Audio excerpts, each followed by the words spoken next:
وہ سپورٹ دینے کے بجائے اس کو جو ہے نا لان تان کیا جاتا ہے، تو ایموشنلی وہ بہت ڈسٹرب ہو جاتی ہے. جو اس کے پیٹ میں بچہ ہے وہ بھی جو ہے کہ ایموشنلی ڈسٹرب بچہ پیدا ہو جاتا ہے. اور جب ڈیلیوری ہو جاتی ہے اکثر عورتیں پوسٹ پارٹم ڈپریشن میں جاتی ہیں. اس کے ارد گرد وہ لوگ چاہیے ہوتے ہیں جو اس کو کہے کہ آپ کو کچھ نہیں ہوگا، آپ کا کوئی مسئلہ نہیں، ہم ہیں نا آپ کے ساتھ، آپ کو سپورٹ کرنے کے لیے، آپ کی مدد کے لیے. اس میں ایک اور چیز انکلوڈ ہے، جیسے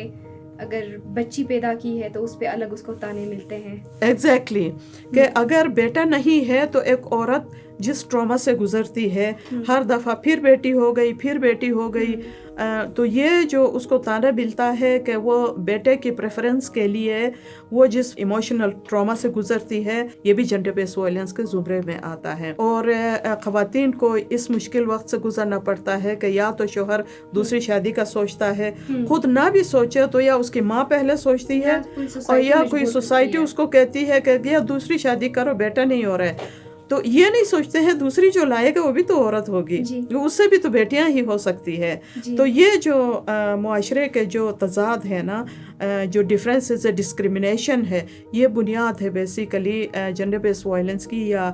صنفی بنیاد پہ جو تشدد ہوتا ہے اس کی بنیاد جو معاشرے کا، سماج کا جو سوچ اور یہ فرق جو مرد اور عورت کے درمیان رکھا ہوا ہے، یہ اس کی بنیاد ہے جس کی وجہ سے یہ ہوتا ہے. کمزور معاشرے کو پھر جنم دیتی ہے. ایگزیکٹلی وہ ایک کمزور معاشرے کو، یہ جو سائیکل ہے یہ بیسیکلی یہ ایک سائیکل ہے، یہ ریپروڈیوس ہوتا ہے. جو سچویشن ایک ماں نے گزارا ہوتا ہے وہی سچویشن پھر وہ اپنے بیٹی کو ٹرانسفر کرتی ہے. جو باپ کے جو تھاٹس ہوتے ہیں یا جس پروسیس سے گزرتا ہے وہ اپنے بیٹے کو ٹرانسفر کرتا ہے. اور یہ جو جنڈر بیس وائلنس یا جنڈر ڈسکریمنیشن کا جو پروسیس ہے وہ نسل در نسل آگے ٹرانسفر کرتے ہیں، اس لیے یہ سائیکل جو ہے کہ ریپروڈیوس ہوتا ہے. آپ کا ڈیولپمنٹ سیکٹر میں ایک طویل عرصہ آپ کا ایکسپیرینس رہا ہے، آپ نے وہاں پہ کیا آپ نے جنڈر بیس وائلنس کو آپ نے وٹنس کیا یا آپ نے دیکھا کہ پروفیشنل لائف میں خواتین کے ساتھ کس طرح کے ان کے حقوق کو جو ہے پامال کیا جاتا ہے، ان کو وہ رائٹس نہیں دیا جاتا ہے جس کے وہ قابل ہیں؟ بالکل ایگزیکٹلی آپ نے رائٹلی پوائنٹ آؤٹ کیا کہ پروفیشنل لائف میں میں نے بہت دفعہ دیکھا ہے کہ جنڈر بیس وائلنس ایز سچ فزیکل تو نہیں ہوتا ہے وہاں پہ، لیکن ایموشنل جو جنڈر بیس وائلنس ہے وہ بہت زیادہ ہوتا ہے. جب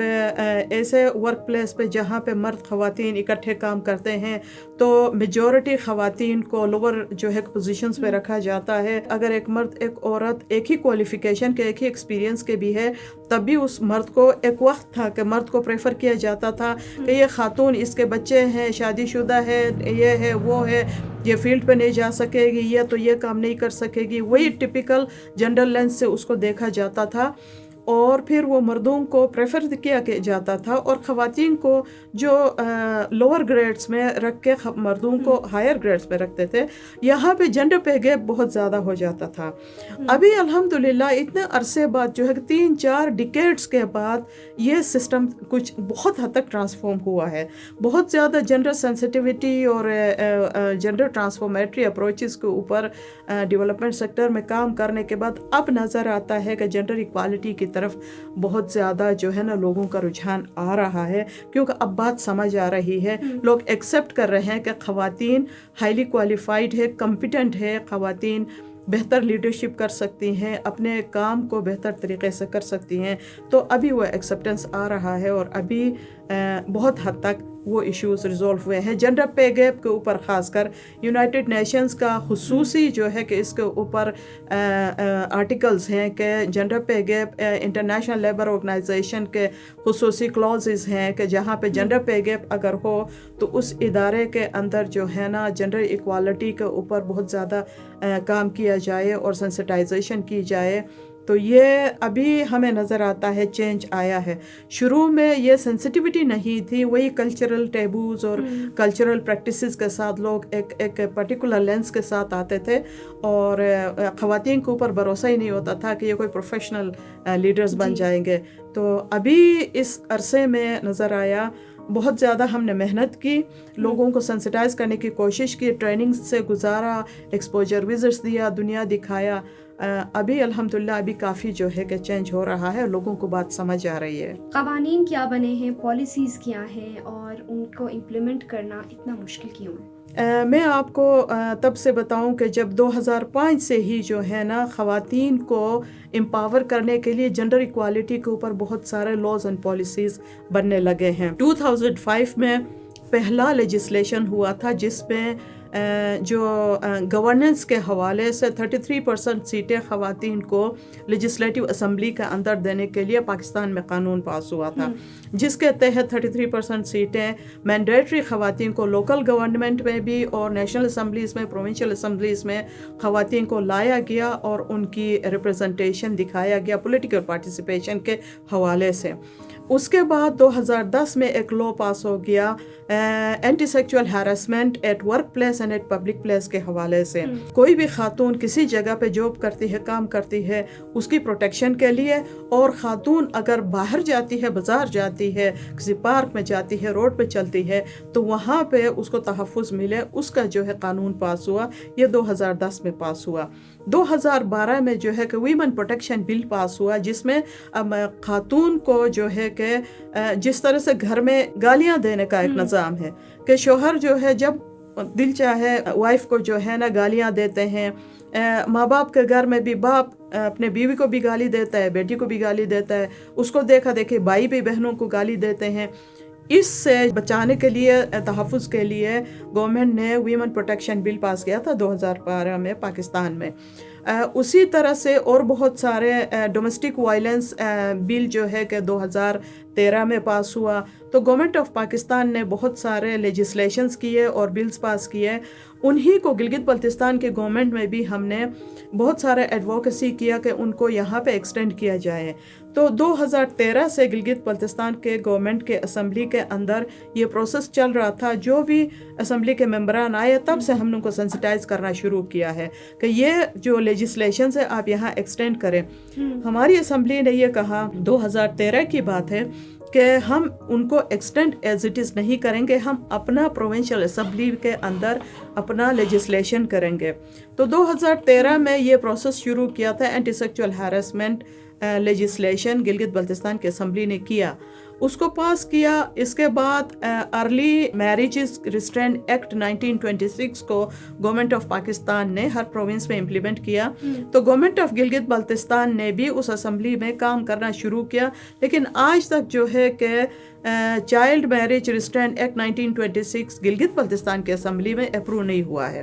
ابھی تک لنگر آن ہے. اور جب اسمبلی میں کچھ ممبران آ کے جب اعتراضات کرتے ہیں اور قرآن و حدیث کے حوالے دیتے ہیں کہ لڑکیوں کو پیوبرٹی پہ شادی کرنا چاہیے، جبکہ اب ان کا سوشیو اکنامک سچویشن اور آن گوئنگ سچویشن کو، ایمرجنگ سچویشن کو نہیں سمجھتے ہیں، تو وہ کچھ لوگ ان سے ڈر کے جو ہے اس بل کو پاس نہیں کرتے ہیں. یہ بڑے افسوس کی بات ہے.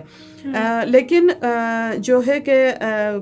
پورے پاکستان کے تمام صوبوں میں یہ بل پاس ہوا ہے کہ بچی کی شادی 18 سال سے کم عمر کی نہیں ہونی چاہیے. جب لڑکی کے پاس شناختی کارڈ آئے گا تب وہ اس کی شادی ہونی چاہیے تاکہ اس کا شناختی کارڈ جو ہے اس کے نکاح نامے کے اندر جو ہے نا انٹر ہو جائے. تو یہ دوسرے پروونسز کے اندر یہ قانون ہے، جی بی حکومت کے اندر یہ ابھی تک نہیں ہوا ہے. اس کے علاوہ چائلڈ پروٹیکشن کے حوالے سے چائلڈ پروٹیکشن کا ایک بل انہوں نے پاس کیا تھا، اس کے اوپر پالیسی بنائی، اس کے اوپر کمیشن بنایا. چائلڈ پروٹیکشن کمیشن بھی گلگت بلتستان میں بنا ہوا ہے. جس طرح حکومت پاکستان نے تمام پروونسز میں جو ہے کہ اس پروسیس کو آغاز کیا تھا،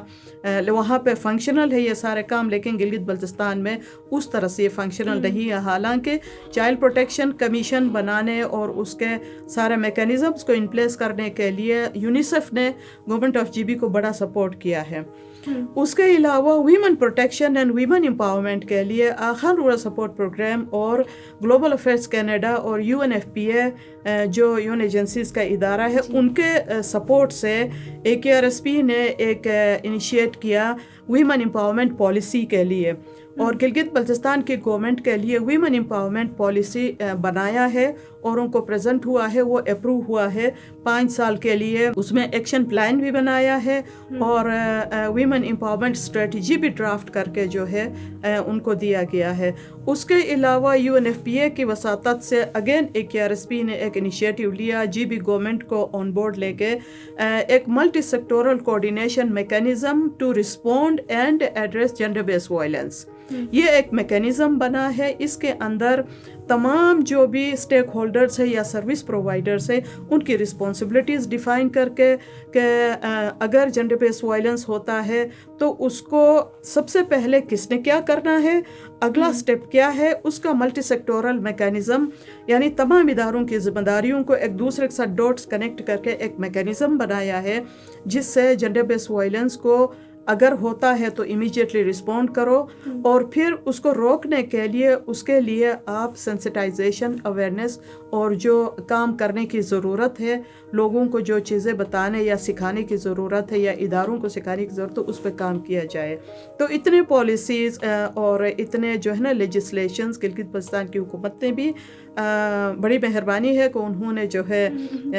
ڈرافٹ کیا ہے اور پالیسیز اور اسٹریٹجیز اور لیجسلیشنز بنے ہوئے ہیں۔ اب بات یہ ہے کہ وہ امپلیمنٹ کیوں نہیں ہوتے ہیں۔ اب اس کی امپلیمنٹیشن کے لیے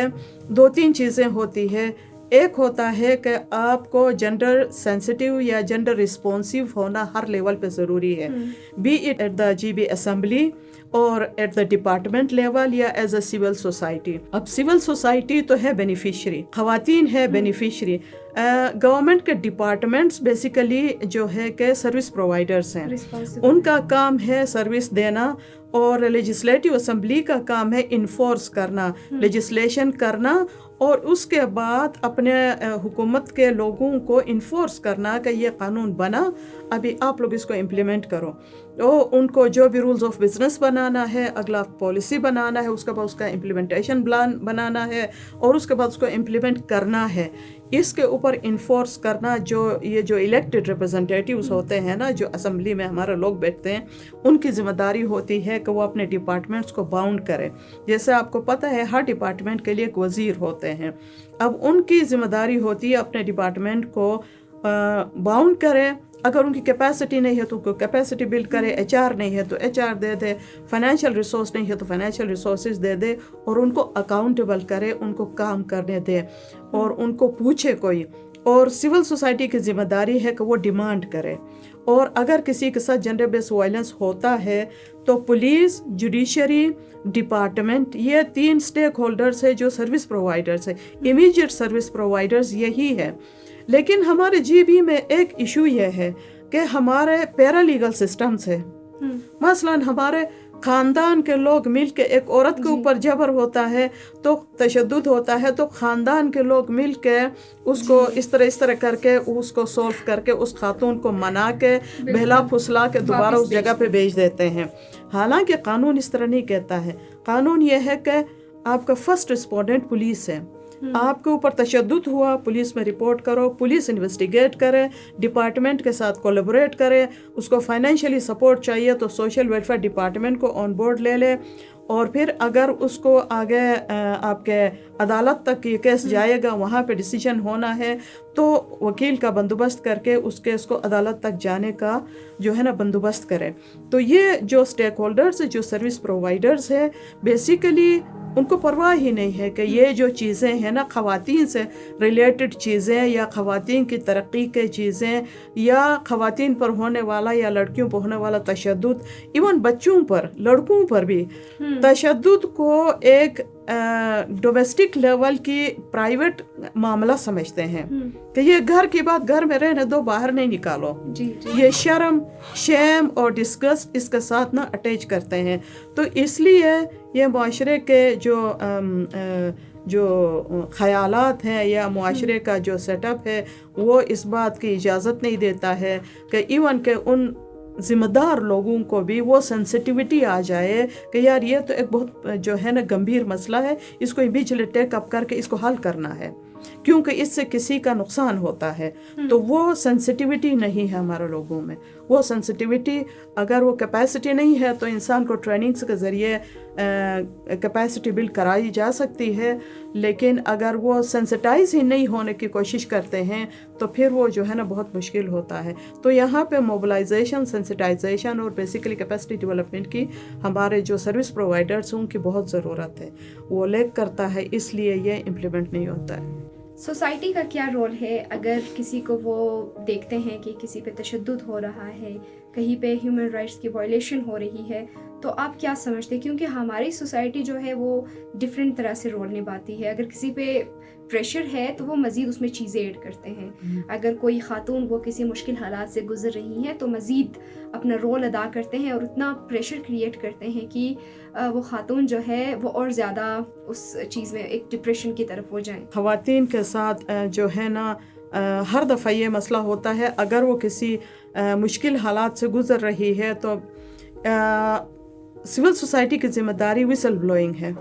وسل بلوئنگ ایک ایسی پالیسی ہوتی ہے جس میں آپ کو نظر آ رہا ہے کہ دوسرے بندے کے ساتھ کوئی مسئلہ ہوتا ہے اور وہ اس قابل نہیں ہے کہ وہ اپنی آواز اٹھا سکتے ہیں, تو آپ کی ذمہ داری ہے آپ آواز اٹھاؤ, یعنی وسل بجاؤ کہ بھائی یہاں اس گھر میں جھگڑا ہے, اس عورت کی جو ہے نا یہ عورت پٹ رہی ہے یا یہ گالیاں سن رہی ہے یا بچی یا بچہ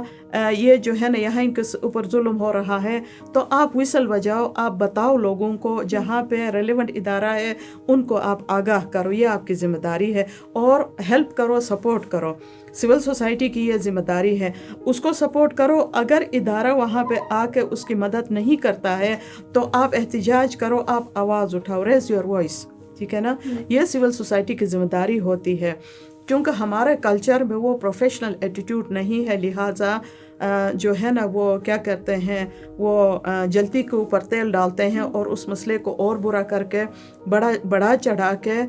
اس عورت کو ہی جو ہے نا قصوروار ٹھہراتے ہیں.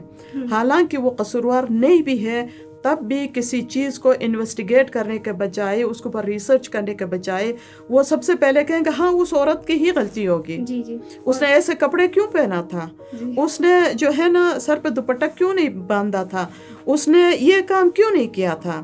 اب شوہر ہے نا مارا تو کیا ہوا, تو گھر کی بات ہے نا اس نے باہر کیوں بتایا. تو ہر چیز کا قصوروار عورت کو سمجھتے ہیں, اور یہی عورت کو قصوروار سمجھنا ہی ایک جو ہے نا ایک بنیاد بن جاتا ہے دوسروں کے لیے کہ یہ شاید واقعی میں یہ عورتیں ہی قصوروار ہوتی ہیں جن کی وجہ سے یہ سارے معاملات ہوتے ہیں. حالانکہ ایسا نہیں ہوتا ہے, قصور دونوں طرف سے ہوتا ہے. اور آپ اگر کسی ایک کی غلطی ہے اور دوسرا بندہ اس کو یا تو تھوڑا برداشت کرے یا اس کو اگر آرگیو کرتا ہے, تو جو تشدد کرتے ہیں ان کو بھی اتنا احساس ہونا چاہیے کہ میں نے تشدد کیا تو مجھے سوری کہنا چاہیے, ٹھیک ہے نا. تو وہ یہاں پہ سچویشن ہے ہی نہیں, وہ بس اس عورت کو ہی کہیں گے کہ معافی بھی وہ مانگے, اچھا نقصان بھی اس کا ہو, کیونکہ اس عورت نے ہی کچھ ایسا کیا ہوگا اس لیے یہ سارا معاملہ ہوتا ہے. اور آج کل ایک اور جو فارم ایڈ ہوا ہے جو کہ میں شیئر کرنا ضروری سمجھوں گی, یہ سائبر بلینگ یا سائبر وائلنس جو ہے ایک اور مسئلہ شروع ہو گیا ہے. وہ بھی اگین جنڈر بیسڈ جو ہے کہ سائبر وائلنس ہوتا ہے کہ زیادہ تر خواتین کو پن پوائنٹ کرتے ہیں کہ خواتین کا کوئی قصور نہیں بھی ہو, بچیوں کا کوئی قصور نہیں بھی ہو, تب بھی جو ہے نا پیچھے کوئی ہوم ورک کر کے کوئی لوگ کسی کو آگے کر کے فون کے اوپر, سوشل میڈیا کے اوپر خواتین کو بدنام کریں گے, اور وہ کسی خاتون کے حوالے سے کسی نے کوئی بات کی وہ پورا معاشرے کا مسئلہ بن جاتا ہے. ٹھیک ہے نا, بہت فخر سے ایک دوسرے کو شیئر کرتے ہیں, میں نے دیکھا ہے تم بھی دیکھو, اور جس بندے نے کی ہے, جس نے وائلیشن کی ہے رولز کی, جس نے وہ چیزیں اس کو پنش نہیں کرتے ہیں, اس کے بارے میں کوئی بات ہی نہیں کرتے ہیں, اس کے بات ہی نہیں کرتے ہیں کہ کس نے کیا, ایسا کیوں کیا, یہ کرائم ہے اور وہ بندہ کرمنل ڈکلیئر ہونا چاہیے, اس کو پنشمنٹ ہونی چاہیے. وہ نہیں ہوتا ہے, اور بس وہ خاتون کو ہی جو ہے نا وہ ایک پن پوائنٹ کرتے ہیں کہ یہ خاتون کی غلطی ہے, خاتون نے مسئلہ کیا ہوگا. تو یہ بیسیکلی یہ سماج کا ایک ڈسکرمنیٹری لینس ہے جس سے عورت کو دیکھتے ہیں, اور پھر اسی کی وجہ سے جنڈر بیس وائلنس ہوتا ہے. آج کی جو ٹاک ہے اس کو کچھ لاسٹ کچھ پوائنٹ سے ہم کلوز کرتے ہیں کہ 16 ڈیز آف ایکٹیویزم کیا تھا, اور یہ جو ہیومن رائٹ وائلیشن ہے یا پھر جنڈر بیس وائلیشن ہے یہ کیوں ضروری ہے اس کو منانا یا پھر اس کے حوالے سے آگاہی فراہم کرنا. 1910 میں یورپین خواتین نے ایک اپنے جو اوپریسڈ یا تشدد کی بنیاد پہ خواتین کے ساتھ جو زیادتی کی جاتی تھی, اس بنیاد پہ انہوں نے ایک تحریک شروع کیا تھا کہ خواتین کو برابری کا مقام ملنا چاہیے، خواتین کو ان کا حق ملنا چاہیے. وہاں سے ہی اقوام متحدہ نے کچھ فیصلے کیا تھا، اور پھر ہر سال اقوام متحدہ کے جو ہے نا کانفرنسز ہوتے تھے خواتین کی ترقی اور انڈیکیٹرز کو چیک کرنے کے لیے. 1948 میں خصوصی طور پہ جنڈر بیس وائلنس کے حوالے سے ایک یونائٹڈ نیشنز نے ایک کانفرنس کیا. اس میں جنڈر بیس وائلنس کے حوالے سے ریفرنس دیا کہ اس کو خصوصی طور پہ یہ جو کانفرنس ہے خواتین سے ریلیٹڈ، یہ اس نقطے کو دیکھے اور اس کو اوورکم کرنے کے لیے آپ کمپینز کریں. تو 1995 میں بیجنگ ڈکلیریشن ہوا. بیجنگ ڈکلیریشن میں اس کو کہتے ہیں ورلڈ فورتھ کنونشن. اقوام متحدہ کا چوتھا کانفرنس تھا جو بڑے بنیاد پہ خواتین کے مسائل کو حل کرنے کے لیے ہوا. اس میں جو بیجنگ ڈکلیریشن ہوا اس میں Beijing platform for action to end violence against women, اس کو سیڈو کنونشن بھی کہتے ہیں، convention on elimination of discrimination against women. وہاں سے جو ہے کہ یہ 16 ڈیز آف ایکٹیویزم کا انعقاد ہوا، اور آج 30 سال ہو گئے ہیں. ان 30 سالوں میں ہر سال 16 دن کے لیے یہ کمپین چلایا جاتا ہے. 25 نومبر سے 10 دسمبر تک 16 دن کا کمپین چلایا جاتا ہے، جس میں اداروں کو، اقوام متحدہ کو اور سول سوسائٹی کو اور سروس پرووائڈرز کو، سب کو اس تحریک کے ذریعے موبلائز کیا جاتا ہے اور اویئرنیس دی جاتی ہے، اور اداروں سے پوچھا جاتا ہے اس تحریک کے دوران کہ ان پچھلے 1 سال سے لے کر ابھی تک، پچھلے کمپین سے اس کمپین کے درمیان آپ نے کون سے ٹارگٹس، اہداف کیا رکھا تھا، کہاں تک آپ نے اہداف حاصل کیا ہے، اور سسٹینیبل ڈیولپمنٹ گولز کے جو گول نمبر 5 ہے جنڈر ایکوالٹی، اس کو دیکھتے ہوئے آپ کے کیا جو ہے کہ انڈیکیٹرز تھے، ان کو کہاں تک آپ پہنچے ہیں، اپنے پروگریس کو ریویو کریں. اگلے کے لیے جو ہے آپ ایگریسیولی ٹرانسفارمیٹیو اپروچ پہ کام کریں، اور پھر جن کو نہیں پتہ ہے ان کو بتائیں، اور جو وائلنس کے محرکات ہیں ان کو آئیڈینٹیفائی کر کے ان کو ایڈریس کرنے کے لیے میکانزمز ڈیوائز کیا جائے اور اس کے اوپر کام کیا جائے. تو یہ 25 نومبر سے شروع کرنے کے بعد 10 دسمبر انٹرنیشنل ہیومن رائٹس ڈے ہوتا ہے، تو اس دن میں اس کو کلوز کیا جاتا ہے. اس لیے ہر سال جو ہے کہ یہ 16 دن کا کمپین جو چلتا ہے، یہ ایک مومنٹ ہے، ایک تحریک ہے بیسیکلی. اور پھر یہ اقوام متحدہ کی طرف سے Beijing platform for action کے دوران جو ہے اس کو ڈیزائن کیا تھا، اور یہ اداروں کو اس کی طرف سے باقاعدہ جو ہے کہ گائیڈ لائنز ملی ہوئی ہیں جن کو اچیو کرنے کے لیے ہر سال یہ 16 ڈیز آف ایکٹیویزم جو ہے کہ آرگنائز کرتے ہیں. آپ کو بہت شکریہ، آپ تشریف لے آئیں. باتیں بہت ساری ہیں، جو یہ ٹاپک ہی اتنا جو ہے براڈ ہے، اس میں بہت ساری باتیں ہو سکتی ہیں، بٹ آج کے لیے آپ کا بہت زیادہ شکریہ، آپ تشریف لے آئیں. اگر آپ کے ارد گرد آپ وائلیشن دیکھتے ہیں، اگر جنڈر بیس وائلیشن دیکھتے ہیں یا کسی پر تشدد ہوتا دیکھتے ہیں، تو اس کے لیے آپ ضرور رپورٹ کریں اور دوسروں کی مدد کریں، تاکہ ہم سب مل کے ایک ہیلدی سوسائٹی ڈیولپ کریں اور اپنے جو ہے آنے والی زندگی کو، اپنے آنے والے فیوچر کو ہم بہتر بنائیں.